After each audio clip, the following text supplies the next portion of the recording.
Hello, welcome to SaienoTech. My name is Saieno, and today we'll be discussing getting started with Linux. With this channel, I hope to create content based on Linux, such as gaming, streaming, video and audio production, and more. In this video, we'll discuss why I personally use Linux, some philosophies behind using Linux, if you should use Linux, and getting started with Linux. So, let's get started.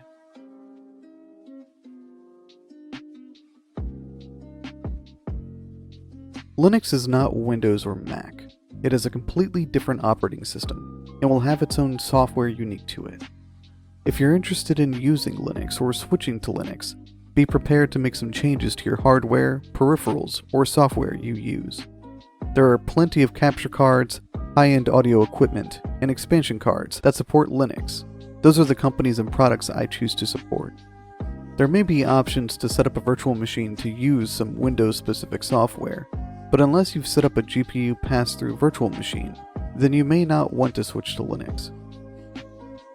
To be very clear, you absolutely do not have to use Linux. If there is very specific software that you need to use that an alternative can't replace, or there are games with anti-cheat software you play online on a daily basis, Linux may not be for you.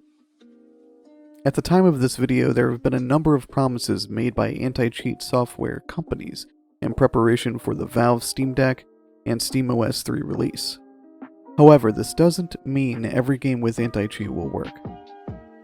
Ultimately, it's up to the developers to allow their games to run on Linux, even through a compatibility layer like Proton or Wine. If there are titles you play that you want to see running on Linux, reach out to the developers and request their support. Using Linux is a conscious decision made by those who use it as their main operating system. While it's free and open source, most people associate this to being free as not having to pay for it.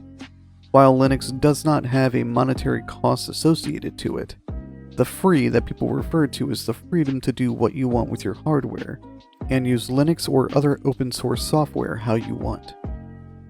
There are some in the Linux community that believe all software should be free and open source, and only support software that is free and open source. Others, like myself, believe that Linux has a place for proprietary software and paid software, and I support companies and projects that support Linux. If there is a game that I'm interested in that isn't playable via a native client, Wine, Lutris, or Proton, then I'll send them feedback and play other games that do support Linux. This is how I think of gaming on Linux if a game isn't immediately playable. Microsoft, Sony, and Nintendo all have their own first-party titles. If you only have a Sony console and you want to play the new Pokemon release, you've already accepted that you'll be missing out on that title.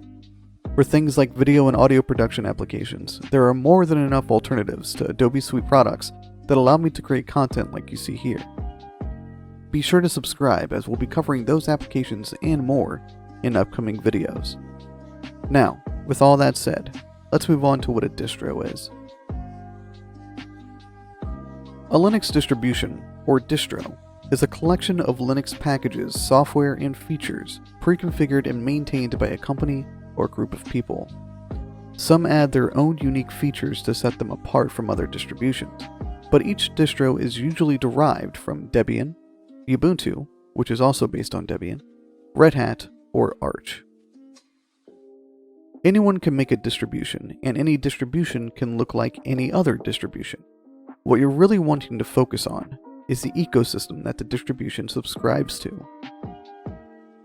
The most important part of getting started with Linux is deciding on the ecosystem you want to be a part of. Debian, which many distributions are based on, focuses on free and open source software. Ubuntu, which many distros are also based on, includes all software including free, paid, open source, and closed source. Ubuntu also has Personal Package Archive, PPA, and Snap packages, and has the largest community support, which makes finding packages of software easier than other ecosystems. Red Hat is more known for server-focused distros, such as Red Hat Enterprise Linux or CentOS. They also have Red Hat-based desktop distros, such as Fedora, which focuses on being a cutting-edge distro, and OpenSUSE, which attempts to be more user-friendly. Fedora has special releases called spins, that are specifically tailored for certain workflows like development or media production. OpenSUSE has a unique configuration and package installation tool called YAST, and is generally considered more user-friendly than Fedora. Arch and distros based on Arch, such as Manjaro or Garuda Linux, are considered some of the best distros for Linux, but are also considered some of the worst for new users to Linux. Packages are based on bleeding-edge releases, usually providing the newest software drivers and updates. Using a graphical update manager is limited in Arch, so expect to spend a lot of time within the command line. If you're looking to try Linux or move over from Windows, I highly recommend choosing a Ubuntu-based distro for the most stable and user-friendly experience, such as Linux Mint, Zorin OS, Pop! OS, or Ubuntu proper.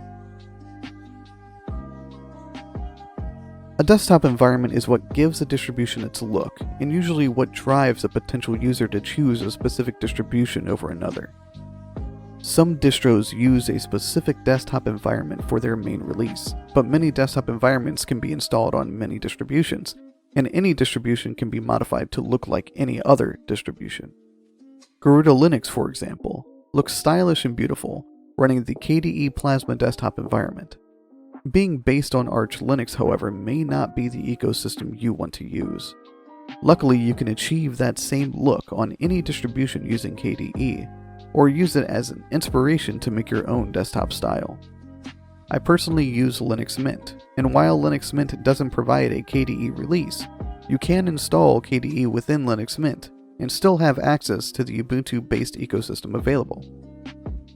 There are a number of desktop environments to choose from, including GNOME, KDE, Mate, Cinnamon, Budgie, LXQT, XFCE, and more. There are many options for what you can use, and many distros provide releases with specific desktop environments as alternatives to their main release. Getting started, you'll want to create a live USB to test your hardware compatibility. A live USB doubles as an installer and test area for your Linux distribution.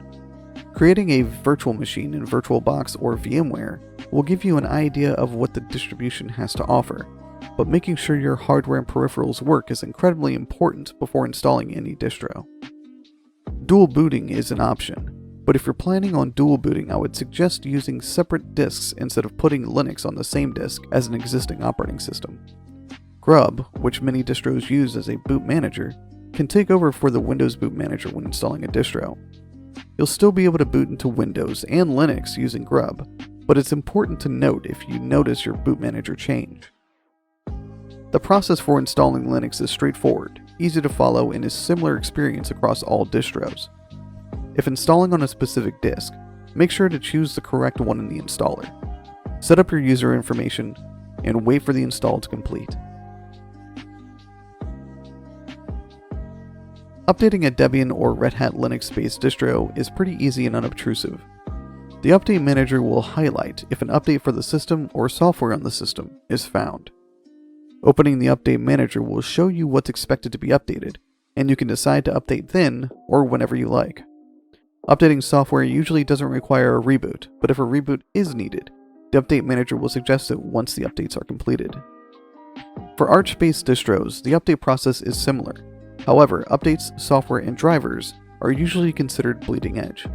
This means that any update to the system could potentially break the current functionality or impact stability of the system or software. Garuda Linux implements automatic snapshots using Snapper before a system upgrade for this very reason.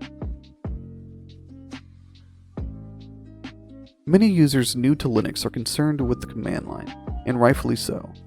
Working in the command line as a new user can be a confusing experience, and can lead to potentially wiping out core components like a desktop environment if you don't know what you're doing or aren't careful.